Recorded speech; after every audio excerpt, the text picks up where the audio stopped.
పండగ అంటే happiness, happiness అంటే అన్విత. అందరికీ సంక్రాంతి శుభాకాంక్షలు. Anvitha it's not just about building homes. At Anvitha it's about building happiness. Social sciences, అలాగే లా, దాంతోపాటు ఫిలాసఫీ, ఇలాంటి వ్యక్తులకి మాత్రమే ఈ ప్రైజ్ ఇస్తుంటారు.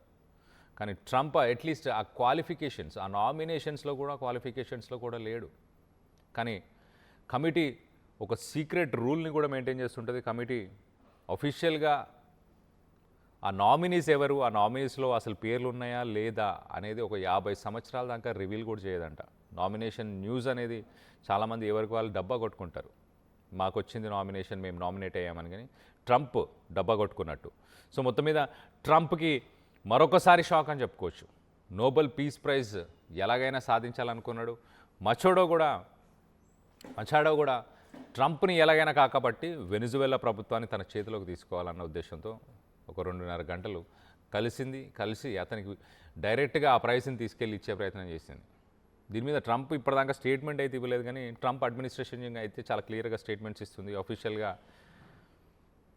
ట్రంప్ అడ్మినిస్ట్రేషన్ ఇటు నోబెల్ పీస్ ప్రైజ్ ఆఫర్ చేశారు ట్రంప్కు అంటూ ట్రంప్ అడ్మినిస్ట్రేషన్ కూడా చెప్పుకొచ్చే ప్రయత్నం చేసింది. ఇటు యుఎస్ రిప్రజెంటేటివ్ అన్నా పాలినా లూనా ఫార్మల్గా ఇటు ట్రంప్ పేరుని 2026లో నామినేషన్స్కి పంపించారు. నామినేషన్స్ పంపించిన తర్వాత ట్రంప్ ఇటు ఇజ్రాయెల్, హమాస్, అలాగే Egypt, Qatar, Turkey, Armenia, Azerbaijan ఇలాంటి దేశాల్లో శాంతి దూతగా పనిచేశాను కదా, నాకు ఆ నోబెల్ పీస్ ప్రైజ్ ఇవ్వాలి అంటూ ఇటు ట్రంప్ చెప్పుకొచ్చే ప్రయత్నం చేశాడు. పీస్ లెగసీ స్ట్రాటజీని నేనే ముందుకు తీసుకెళ్తున్నా అని చెప్పేసి ట్రంప్ రీసెంట్గా చేసిన ఫారెన్ పాలసీలో కూడా ఇవన్నీ ఇంక్లూడ్ చేసుకున్నాడు. దీని మీద పబ్లిక్ చాలామంది దీని మీద చర్చించారు. సోషల్ మీడియాలో దీనిపై డిస్కషన్ కూడా జరిగింది.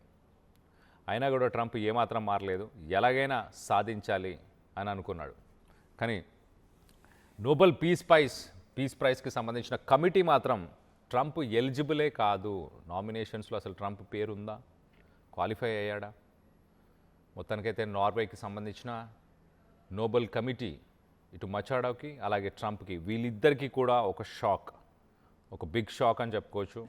వీళ్ళిద్దరికీ కూడా ఇటు నోబెల్ పీస్ ప్రైజ్ని ఎవరు పడితే వాళ్ళు ఇచ్చే అవకాశం లేదు అంటూ చెప్పుకొచ్చారు. మొత్తానికైతే దీనికి సంబంధించి మనం గతంలో ఒకసారి చూస్తే కనుక 2024లో వెనిజువేలాలో జరిగిన ఎలక్షన్స్లో వాస్తవానికి మరియా కొరీనా మచాడోనే ఒక ప్రెసిడెంట్గా గెలిచింది. కానీ మరియా కొరీనా మచాడోని అప్పుడున్న మదూరో రిగ్గింగ్ చేసి ఆ ఎలక్షన్స్ని తానే ప్రెసిడెంట్గా గెలిచానంటూ వెల్లడించుకొచ్చాడు.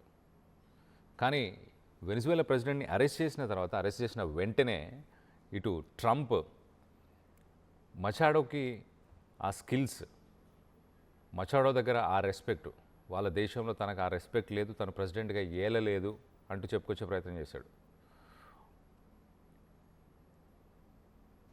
ఒక్కసారి ఇటు మచాడో ఇచ్చిన స్టేట్మెంట్ కూడా మీకు ఒకసారి చదివి వినిపించే ప్రయత్నం చేస్తా. What he has done is historic. It's a huge step towards a democratic transition. So Trump చేసింది చరిత్రలో నిలిచిపోతుంది. అతను తీసుకున్న ఈ డెసిషన్ డెమోక్రసీని నిలబెడుతుంది అంటూ ఇలాంటి స్టేట్మెంట్స్ అయితే ఇటు మచాడో చేసినట్టు తెలుస్తుంది.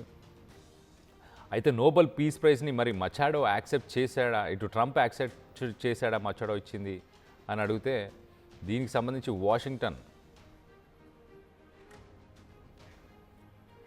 సంబంధించి Machado it was a great honour అని చెప్పేసి ట్రంప్ అన్నాడు. నాకు ఈ ప్రైజ్ ఇస్తున్నందుకు చాలా సంతోషం అని చెప్పుకొచ్చే ప్రయత్నం ఇటు ట్రంప్ చేశాడని చెప్పేసి ఇటు మచాడో చెప్పుకొస్తుంది.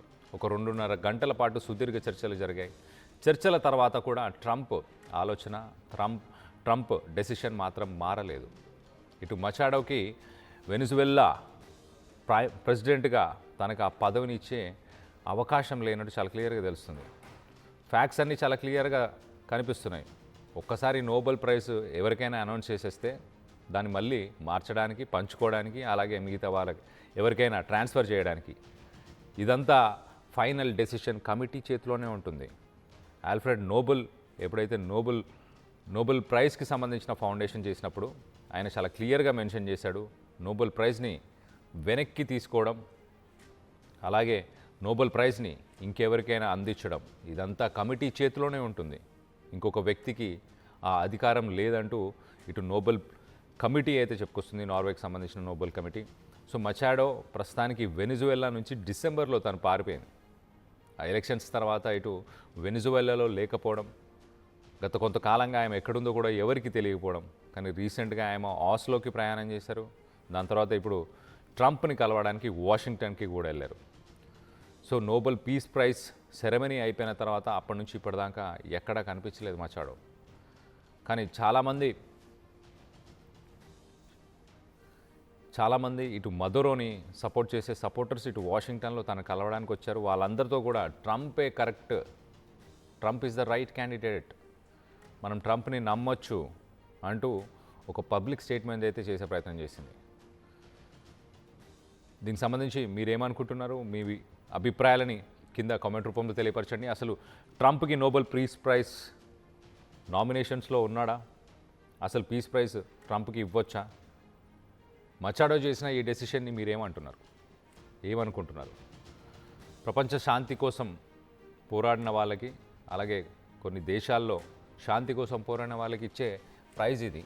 అలాంటి ప్రైజ్ని మచాడో మరి ట్రంప్కి ఇద్దామనుకుంటుంది. పవర్ కోసమే చేస్తుందా తను, లేకపోతే ఇంకేమైనా ఉద్దేశాలు ఉన్నాయా? దీనికి సంబంధించి మీరేమనుకుంటున్నారు? మీ అభిప్రాయాలని కింద కామెంట్ రూపంలో తెలియపరచండి.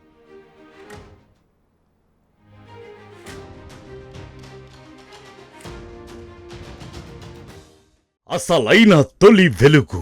ఫాలో వాట్సాప్ @తొలి వెలుగు official.